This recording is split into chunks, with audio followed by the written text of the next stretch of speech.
வணக்கம் மக்களே, மீண்டும் ஒரு காணொளியில் உங்கள் அனைவரையும் சந்திப்பதில் மகிழ்ச்சி. இன்றைய காணொளியில் நாங்கள் எதை பற்றி பார்க்க போகிறோம் என்று சொன்னால், நான் இணைய வழியில் உலாவிய பொழுது கண்ணில் பட்ட ஒரு காணொளி துண்டு.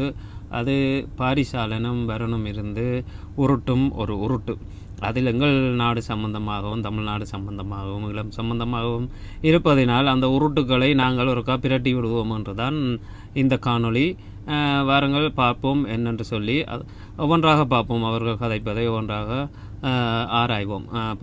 பாரிசாலனின் உருட்டுக்கள் எவ்வாறு இருக்கிறது, அவரின் மூளை காது வழியாக வழிந்து வழியும் கருத்துக்கள் எவ்வாறு இருக்கின்றது என்பதை இங்கே எடுத்து புரட்டி போடுவோம். வாருங்கள் பார்ப்போம். முதலாவது ஆரம்பிப்போம், கேட்போம் என்ன சொல்றாரு. தமிழர்களுக்குன்னு ஒரு நாடு அடையாமல் இருக்கிறதுக்கான அடிப்படை காரணமும், இப்ப நீங்க நல்லா பாருங்க, தமிழர் நிலப்பரப்பா, தமிழ்நாடு இருக்கா, ஈழம் இருக்கா. இப்ப தமிழர்களுக்கும் ஒரு தனி நாடு அடையுதுன்னு வைங்களேன். தமிழ்நாடு அண்ட் தமிழ் ஈழம்ங்கிறது தான் தமிழர்களுடைய தேசிய நிலப்பரப்பு.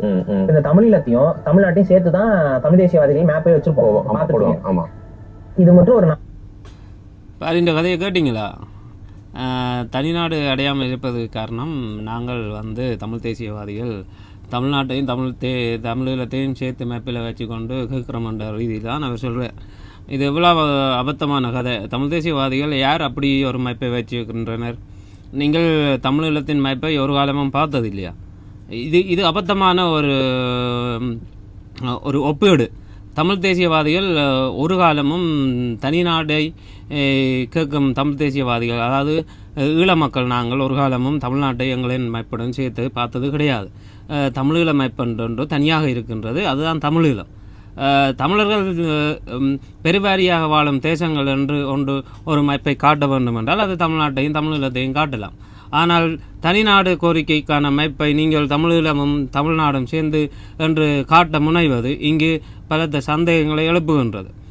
நாங்கள் ஒருபோதும் அப்படி இணைந்து கேட்கவும் இல்லை, தனிநாடு கேட்க போவதும் இல்லை. அது எனவிற்கும் தெரியும். தமிழ்நாடு அது இந்தியாவுடன் சேர்ந்த ஒரு மாநிலம், அவ்வளோதான். தமிழீழத்துக்கு தான் நாங்கள் கேட்குறோம். தமிழ்நாட்டுக்கும் எங்களுக்கும் தமிழீழத்துக்கும் இணைப்பில் ஒன்றும் இல்லை. அது எங்கள் தொப்புள் கொடி நாடு, தந்தையர் தேசம், அவ்வளோதான். ஆனால் தனி நாடு என்பது அது தமிழீழம் மட்டும்தான். தமிழ்நாடு இங்கு அதுக்குள் வருவதில்லை, வரப்போவதும் இல்லை. இவ்வாறான பேச்சுக்களின் மூலம் மேலும் சிக்கலை தான் உண்டாக்கும் என்பதை பாரிசாலன் உணர்ந்து கொள்ள வேண்டும். இது மட்டும் ஒரு நாடாக இருக்குன்னு வச்சுக்கோங்களேன். இங்க நடுவில் இருக்கக்கூடிய ராமர் சேத்து அந்த இது இருக்குல்ல, அந்த மண் திட்டு, அதை கண்டிப்பா கேப் பண்ணி அங்க ஒரு மேம்பாலம் கட்டிடுவாங்க. ஆமா, என்ன சொல்றாரு கேட்டுதா? நடுவில் இருக்கிற மண் திட்டுகளை தட்டி போட்டு மேம்பாலம் கட்டி திருப்பி கேட்போம். அங்க ஒரு மேம்பாலம் கட்டுறதும் ஈஸி. அந்த இடத்துல கப்பல்கள் போயிட்டு வரக்கு ஒரு செக் பாயிண்ட் வச்சுட்டோம்னு வைங்க, காசு கொட்டும். கப்பல் போக்குவரத்துக்கு வசதி செஞ்சுட்டு கப்பலை விட்டால் காசு கொட்டுமா? இந்த உண்மையில் அறிவாளி தானு நான் நினச்சேன். ஆனால் அது தப்பான கணக்குன்னு நான் நினச்சிட்டேன். ராமேஸ்வரத்துக்கும் தலைமன்னாருக்கும் இடைப்பட்ட நிலப்பரப்பு என்றது இயற்கையாக அமைந்த ஒரு கண்டமேடை என்று சொல்கிறது. கண்டமேடை இந்த மீன்கள் இனப்பெருக்கம் செய்ய உகந்த ஒரு நிலப்பரப்பு. அந்த கண்டமேடை இருப்பதனால்தான் எங்கள் கடற்பரப்பில் இந்த மீன்வளம் செழிப்பாக இருக்கின்றது. அந்த கண்டமேடையை அழித்து விட்டால் மீன்வளமும் போய்விடும், பிறகு எங்களின் நிலப்பரப்புக்கும் ஆபத்தாகிவிடும். அதை ஆழப்படுத்திவிட்டால் என்று பாரிக்கு அது புரியவில்லை. இந்த கண்டமேடை பற்றியும் அவருக்கு தெரியவில்லை. இந்த நிலத்தட்டுக்களை மத ரீதியாக பார்த்தால் ராமர் அமைத்த பாலம் என்று சொல்லி இந்துக்கள் சொல்லுகின்றனர். அதனால் அதை அவர்கள் உடைக்க விடமாட்டார்கள். அது ஒரு வகையில் நல்லதுதான். அப்படி ஒரு நம்பிக்கையில் இருப்பதனால் அது அழிக்கப்படாமல் பாதுகாக்கப்பட்டு வருகின்றது. ஆனால் இயற்கையாக அமைந்த அந்த பகுதி தமிழ்நாட்டுக்கும் சரி தமிழீழத்துக்கும் சரி இயற்கையாக கொடுக்கப்பட்ட ஒரு வரம் என்று தான் சொல்ல வேண்டும். ஏனென்றால் அப்படியான கண்டமேடைகள் நாட்டுக்கு அருகில் இருப்பது இந்த மீன் வளத்துக்கு உகந்த ஒரு பகுதி. அந்த கண்டமேடை அதுவும் கொஞ்சம் சூடான நீரோட்டம் உள்ள பகுதியாக இருப்பதனால் அங்கு மீன்கள் நன்றாக இனப்பெருக்கம் செய்யும். இதை எங்களுக்கு சின்ன வயசிலேயே சமூக கல்வியில் சொல்லி தந்தனர், இந்த கண்டமேடைகளை பற்றி. அது சும்மா ஒரு மணல் திட்டுக்கள் என்று சாதாரண சொற்களை சொல்லிவிட்டு கடந்து போய் விடுகிறார் பாரிசாலன். அதன் தாற்பயம் விளங்காமல் அந்த கண்டமடைகளை பற்றி, அந்த கண்டமடைகளை அழிப்பதனூடாக, அந்த கடற்பகுதியை ஆழமாக்குவதனூடாக எங்களின் கடற்கரையோரங்கள் தான் பாதிக்கும் என்பது இவருக்கு புரியவில்லை. அதைவிட தமிழீழத்துக்கு அந்த தலைமன்னர் ஊடாக கப்பல் போக்குவரத்து தேவையற்ற ஒன்று. எங்களுக்கு இயற்கையாக அமைந்த எங்களின் தலைநகரில் இருக்கும் திருவோணமலை என்ற துறைமுகமே போதும் தமிழீழத்தின் பொருளாதாரத்தை தூக்கி நிறுத்துவதற்கு. எங்களுக்கு தலைமன்னரின் ஊடாக போக்குவரத்து செய்து தலையை சுற்றி திருவோணமலைக்கு வர தேவையில்லை. சைனா பக்கம் கிழக்கு ஆசியாவிலிருந்து வரும் கப்பல் நேரடியாக திருவோணமலைக்கு வர முடியும். இங்காலே இருந்து வரும் கப்பல்கள் திருவோணமலைக்கு வர முடியும். சென்னையிலிருந்து வரும் கப்பல்களும் திருவோணமலைக்கு வர முடியும். இந்த ஊட்டுக்குள்ளால் வர வேண்டிய அவசியம் இல்லை. அங்கு ஒரு கப்பல் போக்குவரத்தும் தேவையில்லை, எங்களுக்கு பாலமும் தேவையில்லை. தமிழ்நாட்டுக்கான பாலம் இங்கு தேவையில்லை. ஏனென்று சொன்னால் தமிழீழ அரசாங்கம் இருக்கும் பொழுது விடுதலை புலிகளுக்கு அப்படியான ஒரு எண்ணம் இருந்ததில்லை. ஏனென்று சொன்னால் நாங்கள் தமிழ்நாடும் தமிழகமும் தமிழீழமும் ஒரு தாய் பிள்ளைகள் தான், ஒரு மொழியை பேசும் மக்கள் தான். ஆயினும் நாங்கள் தமிழ் பேசினாலும் எங்களுக்கும் உங்களுக்குமான சிறு சிறு கலாச்சார வேறுபாடுகள் இருக்கின்றது. எங்களின் உணவு பழக்கங்களும் வேறாக இருக்கிறது, உங்களின் உணவு பழக்கங்களும் வேறாக இருக்கின்றது. நாங்கள் ஒரு கட்டமைக்கப்பட்ட ஒரு ஒரு ஒரு வித்தியாசமான கலாச்சாரத்தை பேணும் ஈழ மக்கள், நீங்கள் ஒரு கட்டமைக்கப்பட்ட கலாச்சாரத்தை பேணும் தமிழக மக்கள். ஆனால் நாங்கள் மொழி ரீதியாக ஒன்றுபட்ட மக்கள் தான். ஆனால் இந்த பாலம் இணைத்து போக்குவரத்தை இலவாகி அந்த கலாச்சார சீரழிவுகளை ஏற்படுத்த எங்களின் தலைவர்கள் அந்த காலத்திலும் விரும்பவில்லை, இனியும் விரும்ப மாட்டார்கள், எங்கள் மக்களும் விரும்ப மாட்டார்கள். நாங்கள் இப்பொழுது இருப்பது போலேயே தொடர்புகளை பேணி வரவே விரும்புகின்றோம். இந்த கப்பல் விடும் வேலை, பாலம் அமைக்கும் வேலை என்பது ஒரு தேவையற்ற செயல், தேவையற்ற கதை. எங்களுக்கு அதனூடாக பணம் சம்பாதிக்க வேண்டும் என்ற எண்ணம் இல்லை. அதனால் பணம் சம்பாதிக்கவும் தேவையில்லை. அதனால் எந்த லாபமும் இல்லை. இயற்கையாக எங்களுக்கு பாதிப்புத்தான் வரும் ஒழிய கப்பல் போக்குவரத்து விடுவதனால் எந்த விதமான பொருளாதார நன்மையும் பெறப்போவதில்லை. எங்களுக்கு திருவோணமலை எங்களின் ஈழத்தின் கிழக்கு பகுதியில் அமைந்துள்ளது. அதுக்கு வடக்கின் ஊடாக போக வேண்டிய எந்த அவசியமும் இல்லை என்பது எனது கருத்து. பாரியின் இப்படியான உளறல்கள் இன்னும் இருக்கிறது. தொடர்ந்து கேட்போம், பாருங்கள். தமிழ்நாடு எந்த லெவலுக்கு ஒரு பெரிய நாடா மாறும்னு கொஞ்சம் யோசிச்சு அந்த ஸ்ட்ரைட் ஆஃப் ஹார்மஸ்ல ஒரு கப்பலுக்கும் அவ்வளவு காசா பாரு. அதனால தான் இந்த மாதிரியான விஷயம் நடந்துடவே கூடாதுன்னு சொல்லிட்டு பலரும் அதை தடை செஞ்சு நமக்கான அந்த தேசிய அங்கீகாரத்தை கொடுக்காம நம்மளை இருட்டடிப்பு பண்ணி ஈழம் அமைஞ்சாலும் இது நடந்துடும். ஈழம் அடைஞ்சாலும் இந்தியாவோட ஒப்பந்தம் பண்ணி அதை பண்ணிடுவாங்க. எதுவுமே நடந்துடக்கூடாது இதுல. அதனாலதான் உலக நாடுகள்லாம் சேர்ந்து எல்லாத்தையுமே காலி பண்ணுது. ஸோ இது ஐயோ, பாரி என்ன சொல்கிறான்னு பாரிக்கே விளங்கவில்லை. இலங்கைக்கும் இந்தியாவுக்கும் பாலம் அமைப்பதும் கப்பல் போக்குவரத்து இடையில் ராமர் பாலத்தை உடைத்து விடுவதும் சர்வதேச சமூகம் விரும்பவில்லையா? இது இது எந்த சர்வதேச சமூகம் இதனால் நட்டமடைய போகிறது என்று எங்களுக்கு புரியவில்லை.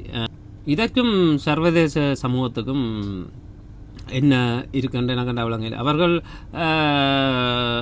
முயற்சி தான் செய்கின்றனர். இதுக்குள்ளாக ஒரு கப்பல் போக்குவரத்தை செய்தால் சென்னை துறைமுகத்துக்கு இவர்கள் யூரோப்பாவிலிருந்து, ஆப்பிரிக்காவிலிருந்து, அமெரிக்காவிலிருந்து வரும் கப்பல் சென்னை துறைமுகத்தை அடைவது இலகு என்று இவர்கள் இந்த மன்னார் நீர்வழியூடாக கப்பல் போக்குவரத்தை மேற்கொள்ள முயற்சிக்கின்றனர். ஆனால் அவர்கள் இதை விரும்பவில்லை என்று சொல்லி பாரி சொல்வது பொய்யானதவர். அவர்களுக்கு விருப்பம், இதுக்குள்ளால் ஒரு கப்பலை விட்டால் அவர்கள் தமிழீழத்துக்கு வர விருப்பமில்லை, சென்னை துறைமுகத்துக்கு போவது இலகு என்று பார்க்கின்றனர். அதனால் தமிழீழம் எந்த பயனையும் அடையப் போவதில்லை.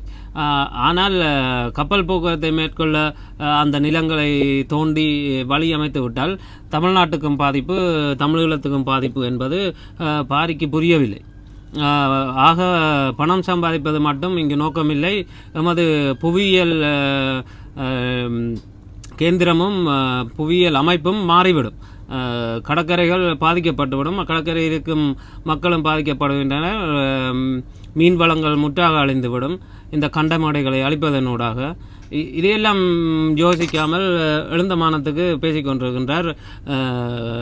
ஈரானில் இருப்பது போல, ஈரான் இப்பொழுது காசு வசூலிப்பது போல நாங்களும் இதுக்குள்ளால் விட்டால் காசு வசூலித்து விடலாமான்னு சொல்லி, இதுக்குள்ளால தான் எங்கள் பொருளாதாரம் வளரப்போகிறது. ஊழல் செய்யும் ஊழல்வாதிகளிடமிருந்து பணத்தை எடுத்தாலே தமிழ்நாடும் செலுத்தி விடும், எங்களுக்கு கொஞ்சம் தான் தமிழர்களும் செலுத்தி விட்டுடும். இதுதான் அந்த பேசிக்கான ஒரு விஷயம். அப்ப இது உண்மையிலேயே நம்ம இருக்கிறது வந்து ஜியோ பாலிட்டிக் உலகத்துடைய மைய பகுதியாக தான் நம்ம செயல்பட்டு இருக்கிறோம், செயல்படவும் முடியும். ஆனா அதை செயல்பட விடாம அப்படியே இருட்டடி பண்ணி வெளிப்படையா சொன்னா அந்த கடல்ல தமிழர்களுடைய ஆளுகையே இருக்கக்கூடாதுங்கிறதான் தமிழக மீனவர்கள் அங்க சுட்டுக் கொல்லப்பட்டுக்கிட்டே இருக்கிறாங்க. தமிழ் பாரி சொல்கிறது சரிதான். நாங்கள் ஒரு மையத்தில் இருக்கிறோம், இலங்கை ஒரு மையத்தில் இருக்கிறது. இப்போ கப்பல் போக்குவரத்துக்கு, முக்கியமாக கப்பல் போக்குவரத்துக்கு மையமாகத்தான் இருக்கிறது. ஐரோப்பாவிலிருந்து வரும் கப்பல்களும் கிழக்கு ஆசியாவிலிருந்து வரும் கப்பல்களும் இங்கே கொழும்பில் கண்டெய்னர்களை இறக்கி மாற்றி ஏற்றி போவது வளமே மையமாகத்தான் இயங்குகின்றது.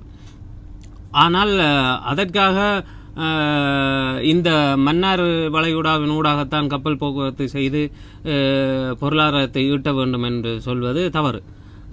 அவர்கள் தமிழீழம் அடைந்தால் அவர்களை நாங்கள் திருவண்ணாமலை துறைமுகத்துக்கு அழைக்கலாம். அப்படியே அவர்கள் திருவண்ணாமலையிலிருந்து சென்னை போவது மிகவும் இலவு, இதை நாள் சுற்றி கொண்டு போவதை விட. இது இவருக்கு புரியவில்லை. பாரி சொல்வது போல் தமிழர்களின் ஆளுகை கடல் இருக்கக்கூடாது என்று சிங்களம் நினைப்பது உண்மை. அது தமிழீழ மக்கள் தான் இருக்கக்கூடாது என்று எங்களை கடற்புலிகளை எங்களை அழித்தொழித்தனர். அது முடிந்து போட்டது. 2009க்கு பின் தமிழரின் ஆளுகை கடற்பரப்பில் இல்லை. மீன் பிடிப்பது வந்து ஆளுகை என்று யாரும் சொல்ல முடியாது, அது தொழில் செய்வது. அதனால் அங்கு கடலில் ஆளுகை செலுத்துவது என்பது இல்லை. தமிழீழ விடுதலை புலிகளும் கடற்புலிகளும் இருக்கும் வரை தான் ஆளுகை என்றது இருந்தது. கடலை ஆண்டோம் நாங்கள். இலங்கை கடற்பரப்புக்குள் எந்த வல்லரசின் கப்பல்கள் கூட வரவில்லை, விடுதலை புலிகளும் கடற்புலிகளும் இருக்கும் வரை. தமிழக மீனவர்கள் இலங்கை கடற்படையால் சுட்டுக் கொல்லப்படுவதற்கும் இதற்கும் சம்பந்தம் இல்லை. தமிழக மீனவர்களை இலங்கை இராணுவம் சுட்டுக் கொள்வதற்கு ஒரே காரணம், அவர்கள் தமிழர்கள் என்பதுதான். இதே கேரளா மீனவர்கள், ஆந்திரா மீனவர்கள் என்று அனைவரும் எல்லை தாண்டி தான் போகணும். ஆனால் அவர்கள் ஒருவரையும் சுட்டுக் கொள்வதாக இன்று வரை தகவல் இல்லை. தமிழ்நாட்டு மீனவர்கள் தமிழ் பேசுபவர்கள் என்பதற்காகவே தமிழக மீனவர்களை இலங்கை இராணுவம் சுட்டுக் கொள்கிறது. அதே போல நாங்கள் இங்கே ஒன்றையும் உடைத்து பேசிவிட வேண்டும். தமிழக மீனவர்களில் பலர் முறையற்ற மீன்பிடிகளை மேற்கொள்வது வந்து நான் யாழ்ப்பாணம் சென்ற வேளை யாழ்ப்பாணத்தில் இருக்கும் மீனவர்களுடன் கதைத்து பார்த்ததில் அறிந்து கொண்ட உண்மை. அவர்கள் எல்லை தாண்டி வருவதை விட அங்கே அவர்கள் மீன்பிடிக்கும் முறையானது வந்து மிகவும் மோசமாக இருக்கின்றது. பெரிய படகுகளை வைத்து மீன் பிடிப்பது, ரோலர் படகுகள், ஆழ்கடல் வலைகள் போட்டு பிடிப்பது என்று சொல்லி மீனை மட்டும் பிடித்து கொண்டு வராமல் அந்த மீன்கள் இனப்பெருக்கம் செய்வது, மீன்கள் எப்படி பெருகின்ற இந்த நிலத்தடியில் இருக்கும் இந்த சங்குகள் அதுகள் இதுகள் என்று சொல்லி அனைத்தையும் அப்படியே விரடி கொண்டே கொட்டி விடுகின்றன. தமிழக மீனவர்கள் தங்களின் மீன்பிடி முறையை கொஞ்சம் மாற்றி அமைப்பது தமிழீழ மீனவர்களுக்கும் உதவியாக இருக்கும், கடல்வாழ் உயிரினங்களுக்கும் உதவியாக இருக்கும். நாங்கள் அளவான மீன்களை பிடித்து அளவாக வாழலாம். எல்லாத்தையும் ஒட்டுமொத்தமாக நீங்களே வருடி இழுத்து கொண்டு போனால் மற்றவர்கள் என்ன செய்வது என்ற ரீதியிலும் நீங்கள் கொஞ்சம் யோசிக்க வேண்டும். அதுபோல தமிழக மீனவர்கள் சுட்டுக் கொல்லப்படுவது தவிர்க்கப்பட வேண்டுமாயின் இந்திய கடற்படை அவர்கள் உறக்கத்தில் இருப்பதை விடுத்துவிட்டு விழிநிலைக்கு வந்து தமிழக மீனவர்களை பாதுகாக்க வேண்டும். அந்த ஒரு செயல்பாட்டின் மூலம்தான் தமிழக மீனவர்களை இலங்கை கடற்படையிலிருந்து காப்பாற்ற முடியும். அதுவரைக்கும் கஷ்டம்தான். அவர்கள் தங்கள் இஷ்டத்துக்கு வீட்டில் மனைவியுடன் சண்டை என்றாலும் இங்கே வந்து மீனவரைத்தான் சுடுவினோம். அப்படிப்பட்டவர்கள் தான் சிங்கள கடற்படை என்பதை இங்கே தெரிவித்துக் கொள்கின்றேன். பாரிசாலன் இதுபோல முரட்டுத்தனமான கருத்துக்களை அறிவியல் பூர்வமாக ஆராயாமல் தனது எண்ணத்தில் தோன்றியதை எல்லாம் கருத்தென அடித்து விட்டு கொண்டிருக்கின்றார். இவை சாத்தியமல்ல. இந்த கண்டமடைகளை அழித்து நீர்வளம், நிலவளம், கடல் வளம், மீன்வளம் எல்லாத்தையும் அழித்து எங்களுக்கு ஒரு பொருளாதாரம் தேவையில்லை. எங்களின் நாட்டின் இருப்புக்கே பாதகமாக அமையும் இந்த கடல் வழி போக்குவரத்து அமைந்தார். மன்னார் வளைகுடா ஊடாக நீங்கள் ஒரு நிலத்தை கடலை ஆழப்படுத்தி அதனூடாக பாரிய கப்பற் போக்குவரத்தை மேற்கொண்டால் அது பெரும் சீரழிவைத்தான் ஏற்படுத்தும், புவியியல் ரீதியாக இலங்கைக்கும் தமிழ்நாட்டுக்கும். இது கூட அவருக்கு புரியவில்லை. ஏதோ எழுந்தமானத்துக்கு இப்போ ஈரான்காரன் கப்பல் போக்குவரத்துக்கு காசு இருக்கின்றான், நாங்களும் அதே மாதிரி வேண்டினால் தமிழ்நாடு எங்கேயோ போய்விடுமான். நீங்கள் கப்பல் போக்குவரத்து எந்த மாநில அரசிட்ட இருக்கா, மத்திய அரசிட்ட இருக்குதா? தமிழ்நாடு இதில் எங்கே பயன்பெற போகிறது? தமிழ்நாடு தனியாக சுங்கமாக வைத்து வருபவரிடம் காசு வாங்க முடியாது. அது பாரிசாலனுக்கு தெரியுமோ தெரியல. எழுந்த மானத்துக்கு வரணம் தலையாட்ட இவரும் தலையாட்ட நன்றாக கதைக்கின்றனர். ஆனால் உண்மை கள நிலவரத்தை ஆராய்ந்து இப்படியான கருத்துக்களை தெரிவிக்க வேண்டும் என்பது எனது கருத்து. இதை பற்றி நீங்கள் என்ன நினைக்கிறீங்க மக்களே? பாரிசாலனின் உருட்டுக்கள் உண்மையா அல்லது சும்மா எழுந்த மானத்தில் அடித்து விடுகிறாரா என்பதை கருத்தில் தெரிவிங்கள். மீண்டும் ஒரு காணொளியில் சந்திக்கும் வரை நன்றி, வணக்கம்.